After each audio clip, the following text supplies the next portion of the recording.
तर आज परत एकदा घराची क्लिनिंग करायला घेतली होती. आता तुम्ही म्हणाल सारखं सारखं काय घर आवरत असते की हे झाले की ते झाले की हे. तर आज आहे ना सासू सासरे येणार होते, त्याच्यासाठी म्हटलं चला आता घरात थोडंसं आवरून घेऊयात. आता घर असं कितीही स्वच्छ दिसत असेल ना, पण घरी ज्यावेळेस कोणी यायचं आहे म्हटलं, स्पेशली सासरचे लोक यायचे असतील ना, तर रोज स्वच्छ दिसणारं घर आहे ना आपल्याला खराब दिसायला लागलं. म्हटलं चला आता व्यवस्थित सगळं किचन साफ करून घेऊयात. आता हॉल तर 2-3 दिवसापूर्वीच आवरला होता. आता घरचे काही म्हणत नाहीत बरं का, सासू सासरे तर अजिबातच म्हणत नाहीत की एवढं खराब केलं इकडे, स्वच्छताच ठेवत नाही वगैरे. पण माझं घर ऑलरेडी एवढं क्लीन असतं ना, त्यामुळे जास्त स्वच्छ ठेवायची गरजच पडत नाही. पण त्यातल्या त्यात वरचा हात तर मारावाच लागतो. मग खूप दिवसापासून आहे ना इथे डाळी आणून ठेवल्या होत्या, घरूनचे आणलेले मूग पण तसेच होते. मग ते सगळे ना एका डब्यामध्ये भरून ठेवले. आणि खरं सांगू का, किचन किती आवरून घेतलं ना, किचनमध्ये व्हायचा तेवढा राडा तर होतच असतो. कारण आपण फोडणी वगैरे टाकलेली असते, त्याचं तेलकट वगैरे नसतंच, की जेवढं काढेल तेवढं ना किचनमध्ये आवरल तेवढं कमीच असतं. कारण आहे ना, रोज जरी किचन व्यवस्थित क्लीन करून घेतलं ना, दुसऱ्या दिवशी ना त्याच्यामध्ये राडा दिसतच असतो आपल्याला. कारण सगळीकडे अशी फोडणी वगैरे उडलेली असते, थोडंफार चिकट पण झालेलं असतं. मग इथे ना व्यवस्थित सगळ्या भरण्या लावून घेतल्या. आता माझ्याकडे ना अशा वेगवेगळ्या प्रकारच्या एवढ्या साऱ्या भरण्या झाल्या आहेत. आता वरच्या एका साईडचंच मी क्लीन करून घेतलं, तर दुसऱ्या साईडचं मला कधी टाईम भेटेल माहीत नाही. जेवढं काही आपल्याला डाळी वगैरे ठेवायचे असतात ना, तो साईडचाच कप्पा फक्त मी क्लीन करून घेतला. कारण डब्यांना नाही, पण कधी कधी खरकट हात लागतो, किंवा आपण फोडणी टाकताना आपला तेलाचा वगैरे हात असतो थोडाफार, तो पण लागलेला असतो. मग त्यामुळे ना भरण्या पण सारख्याच अशा क्लीन करून ठेवाव्या लागतात. आता धुवून ठेवायला तर मला टाईम नव्हता, फक्त पुसून तेवढा ठेवला. आणि खालच्या कप्प्यात पण थोड्याफार काही भरण्या असतात माझ्या, मग त्या पण व्यवस्थित ठेवून दिल्यात. त्याने काय होतं माहिती आहे का, माझ्याकडे ना कॉक्रोच जरा जास्तच होत आहेत. घरी पण खूप जाणं होतंय ना, ते सारखं पॅक बंद राहून रे ना असं कॉक्रोच पण वाढायला लागलेत. मग त्यामुळे ना मी एक पावडर टाकत होते. यावेळेस तर माझ्याकडे नव्हती, कारण क्लीन केलं की मी ती टाकत असते. पण आता म्हटलं नेक्स्ट टाईम ज्यावेळेस कधी मी घरी जाईल ना, त्यावेळेस कॉक्रोचची पावडर टाकून जाईल. मग आल्यावरती असंही मी सगळं घर स्वच्छ करतच असते. मग त्यावेळेस सगळं स्वच्छ होऊन जाईल. मग इथे ना सगळं खालचा पण कप्पा व्यवस्थित क्लीन करून घेतला, फर्निचर वगैरे पुसून घेतलं. कारण आहे ना हे पण खूपच तेलकट झालेलं होतं. आणि आता हातासरशी फ्रीज पण आवरून घेतलं. तर आमचा फ्रीज आहे ना खराब झाला आहे, काय झालं आहे ते समजं नाही. पण फ्रीजमधून एवढं पाणी येत होतं ना, ही आवरायची धावपळ माझी वेगळीच, आणि फ्रीजमधून आलेलं पाणी पुसायची धावपळ वेगळीच चालू होती. तर म्हटलं चला आता टाईल्स पण सगळ्या व्यवस्थित घासून घेतल्या, कारण टाईल्सवरती पण अशी फोडणीचे डाग वगैरे पडले होते. मग ते पण क्लीन करून घेतले, खिडक्या पण धुवून घेतल्या. आणि हे खिडक्या काय होतात, बाहेरून आहे ना मला क्लीनच करता येत नाहीत, असं हात घालून व्यवस्थित धुताच येत नाही.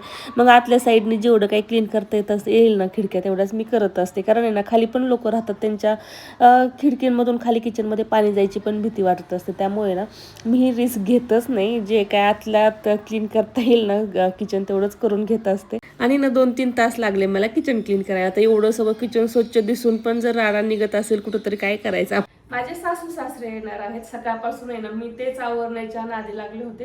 कारण घरातलं आहे ना किती आपल्याला, आता घर आहे ना किती स्वच्छ दिसतं, काहीच राडा कुठेच दिसत नाही. पण ज्यावेळेस काय माहित कधी घरी कोणी पाहुणे यायचे म्हटलं ना, घरामध्ये ना ऑटोमॅटिकली कुठेतरी राडा दिसायला लागतो. इथेच खराब झाले, तिथेच खराब झाले असं वाटायला लागतं. आणि ज्यावेळेस सासरची माणसं यायची असते ना, त्यावेळेस तर ना असं वाटतं कुठेच काही राडा नसायला पाहिजे. कारण त्याच्या अगोदर सगळं स्वच्छ करून घेतलं. किचनमध्ये तर माझं ऑलमोस्ट आहे ना सगळं, म्हणजे माझं किचन स्वच्छच असतं कधीही. पण त्यातून पण आहे ना मला आज का काय माहित घरामध्ये खूपच अशी अस्वच्छता दिसत होती. सगळीकडे अशी खराब झालेले, कुठे डाग पडलेले दिसत होते. मग ते सगळे आज दिवसभर आहे ना दुपारपर्यंत माझं त्याच्यातच गेलं. आता 4 वाजलेत, 4 वाजेपर्यंत मी किचनच क्लीन करत बसले होते. आणि बाकीचं बाहेरचं हॉल वगैरे पण क्लीन केला, पण हॉलमध्ये एवढा काही राडा नव्हता. पण किचनमध्ये ना जेवढं आवरल तेवढं कमीच असते असं मला आज वाटलं.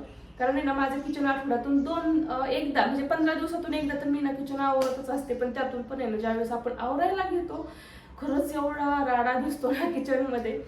तर आज फायनली माझं किचन पण क्लीन करून झालंय.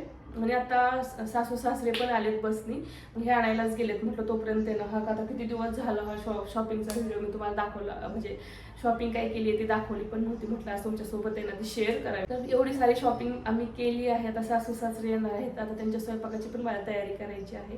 चला तुम्हाला मी किचन कसं क्लीन केलंय ते दाखवते. तर हे वरचे डब्बे वगैरे सगळे हे करून स्वच्छ व्यवस्थित ठेवून दिलेत मी. आणि ना अशा वेगवेगळ्या प्रकारच्या भरण्या कुणाकडं आहेत बरं, नक्की कमेंट करून सांगा. कारण माझ्याकडे ना प्रत्येक वेळेस गेल्यावरती ना वेगवेगळ्या भरण्या मी अशा घेऊनच येत असते. इकडे सगळं व्यवस्थित आहे ना स्वच्छ करून ठेवले. इकडे साईडचं माझं इकडलं राहिलंच आहे. आता जसं टाइम भेटेल मी तसंच ते स्वच्छ करेल, कारण आज तर खूप थकले. मला संध्याकाळी सगळ्यांचा स्वयंपाक पण बनवायचा. तर आज मी तुम्हाला आहे ना, मी मॉलमध्ये गेले होते. तुम्हाला तर माहितीच आहे, मॅक्समध्ये खूप सारे ऑफर चालू होते आणि माझ्यापेक्षा जास्त यांनी शॉपिंग केली. ते तुम्हाला मी व्लॉगमध्ये सांगितलंच आहे, पण ती शॉपिंग मी तुम्हाला आज दाखवणार आहे. आता थोडासा लेटच होते, कारण आहे मी कधी गेलते, संडेला गेले होते आणि आज बुधवार आहे आणि आज तुम्हाला शॉपिंग दाखवते. आणि असंही ना खूप दिवस झाले, म्हणजे टाइमच भेटत नव्हता मला.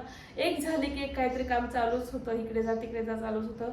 त्यावरून आत्ता कुठे टाइम भेटला आणि आत्ता पहिल्यांदाच असं व्हायला लागलं. नाही तर ज्यावेळेस मी कधी अशी शॉपिंग करेल आणि घरी येईल ना, कधी मी वेअर करून बघते वगैरे, म्हणजे असं होतं. पण आजकाल आहे ना, टाइम कसलाच भेटत नाहीये मला. जेवढा टाइम भेटतो त्यात मी मॅनेज करत असते की हे कर ते कर वगैरे. चला तर मी काय काय शॉपिंग केली मी तुम्हाला आता तुमच्यासोबत शेअर करते.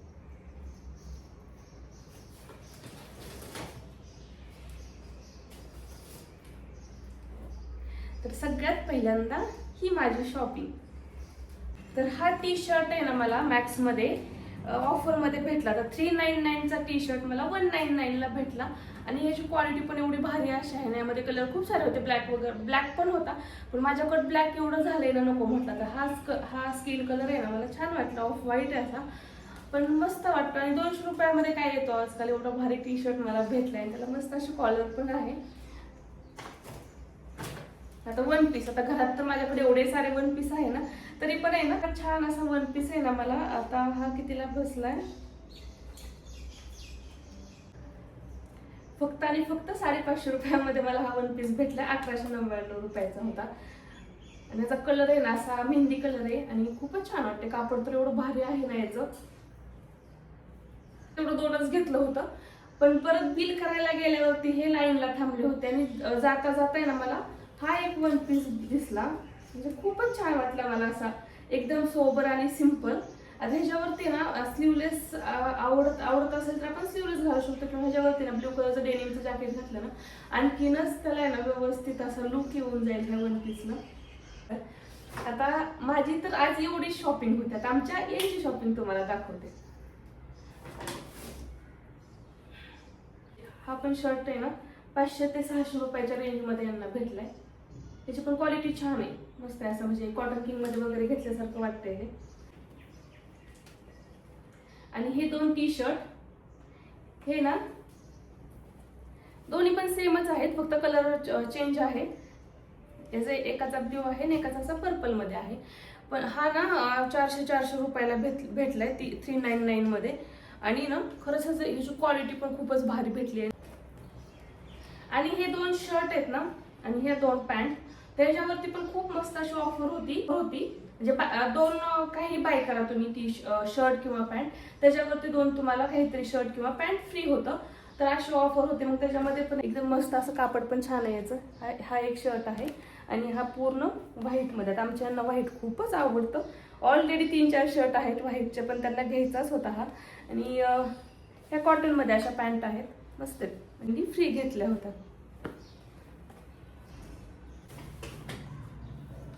आणि हा एक शर्ट घेतलाय, हा पण मस्त भेटलाय त्यांना 400 रुपीजला. आणि सगळ्यात आवडीचा, मी त्यांच्या मागे लागून हा शर्ट घ्यायला सांगितलाय. मला आहे ना असे शर्ट खूप आवडतात, एवढे भारी असे दिसतात ना. आता ह्याच्यामध्ये पण त्यांच्याकडे 2-3 शर्ट आहे वेगवेगळ्या कलरचे, पण मला हा पण कलर खूपच आवडला. त्यांना म्हटलं तुम्ही हा घ्या, बाकीचं सगळं बाजूला ठेवा, पण हा शर्ट आहे ना घ्यायचा म्हणजे घ्यायचा. आणि त्यांनी घेतला पण हा शर्ट. मला खूपच आवडला आहे हा शर्ट, बघू शकता. आणि असे शर्ट आहेत ना, असे घातल्यावरती रिच वाटतात आणि लुक पण मस्त येतो अशा शर्टनी. आता एवढी सगळी ह्यांची शॉपिंग झाली. आता शिवांची शॉपिंग. आता मुलांच्या कपड्यांवरती तिथे काही ऑफर वगैरे नव्हती, फक्त मोठ्यांच्याच कपड्यांवरती होती. पण त्यामध्ये पण आहे ना चांगल्या व्हरायटीमध्ये कपडे होते, छोट्या लहान मुलांचे पण. त्यामध्ये 2 टी शर्ट आवडले शिवांसाठी. त्यासोबतच पॅन्ट तर एवढ्या लागतात ना, प्रत्येक पॅन्ट खेळताना ना गुडघ्यावरती जाते सारखा पडामुळे. शिवांना पॅन्ट तर खूपच लागतात. तर त्यासाठी आहे ना ह्या 2 पॅन्ट घेऊन आलोय आम्ही शिवांसाठी. तर अशा इलास्टिकवाल्या पॅन्ट घातल्यानंतर त्यांना कुठे बाहेर वगैरे गेलं तर सू करायला वगैरे काही प्रॉब्लेम पण येत नाही. त्यामुळे ना आम्ही कधी पण शक्यतो बघताय नाही ना, शिवांकला अशा इलास्टिकमध्येच पॅन्ट बघत असतो.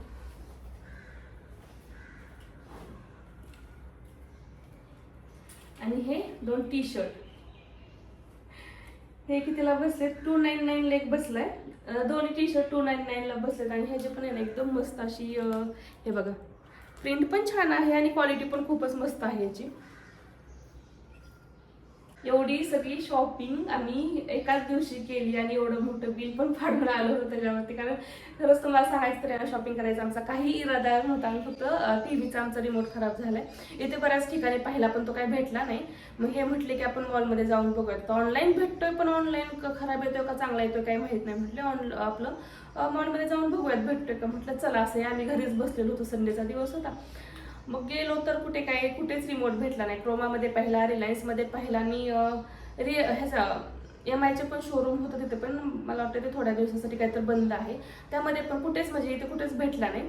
मग म्हटलं चला घरी जाऊयात. तर घरी येता येता परत एकदमच लक्षात आलं की माझी एक फ्रेंड म्हटली होती की मॅक्समध्ये ना खूप छान ऑफर लागली, मान्सून सेल लागलाय वगैरे. त्यांना म्हटलं चला आपण बघून तर यात कुठे काय घ्यायचं, आपल्याला घरात आता ठेवायला जागा नाहीये कपडे. मग गेलो आम्ही.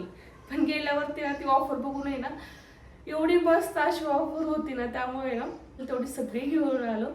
आता मी थोडासा हात आखडताच घेतला कारण आहे ना ऑलरेडी माझी ऑनलाईन शॉपिंग पण खूप झाली आहे आणि वन पीस तिथे ना जास्त करून वन पीस आणि टी शर्टच आहेत.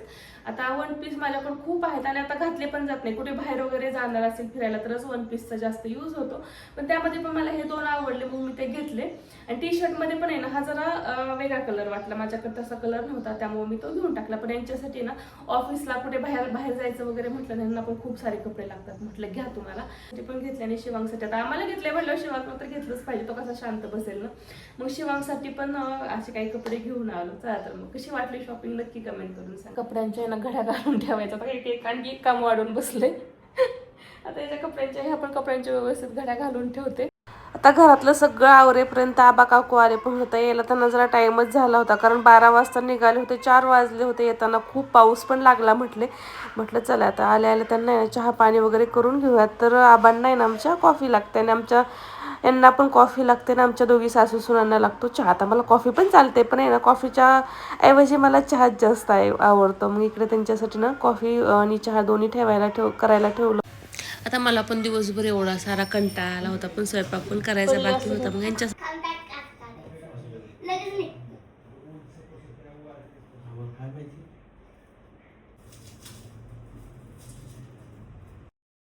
आता काकूंनी ना गावावरून येताना भरपूर काय सामान घेऊन आले होते. आता घरचंच बेसन पण असते म्हणजे डाळ आमच्या घरचीच होती. त्यासोबतच तीळ, मिरच्या, शेंगदाणे हे सगळे ना जे काय आहे ते आणले ना ते सगळं घरचंच आहे. पेरू पण गावाकडून घेऊन आल्या होत्या, आळूची पानं, त्यासोबतच शिवांगसाठी खूप सारं खाऊ आणि लिंब पण खूपच आणलं होतं. तर एवढी लिंब आणली होती. हे तर पुण्यामध्ये एवढी महाग लिंब आहेत ना. आता एवढी सारी लिंब आता मी ऑलरेडी आणलेली आहेत ती पण माझ्याकडे आहेत आणि वांगे पण आहेत घरचे ते पण घेऊन आल्या होता. एवढा सगळा सामान काकू घेऊन आला होता. त्यासोबतच शिवांगला खाऊ पण आणला होता. आणि गावावरून आहे ना अशी आळूची पानं फ्रेश आणली ना त्याच्या वड्या कधी खायला असं झालेलं असतं. मग पटकन आहे ना म्हटलं चला आता सगळ्यांसाठी मस्त अशा गरमागरम आळूच्या वड्याच करून घेऊयात. तर मग पानं पण एवढी भारी आणि छोटी छोटी होती ना, एकदम कोवळी अशी पानं होती ना. अशा आळूच्या पानांची ना वड्या पण छान होत्या. काकू आणि पान आहेत ना अगोदर सगळी स्वच्छ धुवून घेतलं. तर तुम्ही कशा आळूच्या वड्या करता? मी कधी ना टाईम असेल तर उकडून ठेवते आणि एकदमच उकडून ठेवले ना फ्रीजमध्ये मग दुसऱ्या दिवशी टिफिनला पण देता येतात. आणि कधी ना टाईम नसेल तर मग लगेच डायरेक्ट तळत असते अशा कट करून, तशा पण छान होतात. तर मी ते बेसन घेतलं होतं आणि त्यात आहे ना खूप सारा ओवा, जिरी, लसूण, त्यासोबतच हळद आणि मिरची पण टाकली होती. आणि मी त्यामध्ये ना थोडेसे तीळ पण टाकत असते. त्यामुळे ना आळूच्या वड्या आणखीनच छान आणि अशी खमंग अशी लागते. आणि आळूच्या वड्या करताना ना पीठ थोडंसं पातळच करायचं म्हणजे नंतर तळल्या ना अशा आळूच्या वड्या ना क्रिस्पी आणि कुरकुरीत बनतात. आणि गरमच त्या कुरकुरीत राहतात. परत त्या थोड्याशा लूज पण पडतात. पण अशा वड्या खायला ना एकदम खमंग लागतात. इकडे आळूची वडी पण बनवून रेडी झाली होती आणि एकीकडे ना मी गव्हाची लापशी पण करायला घेतली होती. त्यासोबतच लगेचच तिखट पुरीसाठी पीठ पण मळून ठेवलं होतं. मग मस्त अशा तिखट पुऱ्या करून रेडी झाल्या होत्या, टम्म फुगलेल्या. त्यासोबतच आळूच्या वड्या पण तळून घेतल्या होत्या आणि लगेच एका साईडला आहे ना हे गोसावळ्याचे भजी पण करायला घेतले होते. त्या कारण आहे ना भजी पण खायला छान लागतात असे गोसावळ्याचे. तोपर्यंत इकडे सगळ्यांच्या इकडे माझा स्वयंपाक चालू आहे, तोपर्यंत त्यांच्या गप्पा चालू होत्या. आणि काकूंनी ना बाहेर गेल्या होत्या आबा आणि काकू आल्यावरती. मग त्यांनी येताना ह्या भाज्या पण घेऊन आल्या होत्या. चला तर मग आजसाठी एवढंच. हा व्लॉग कसा वाटला नक्की कमेंट करून सांगा.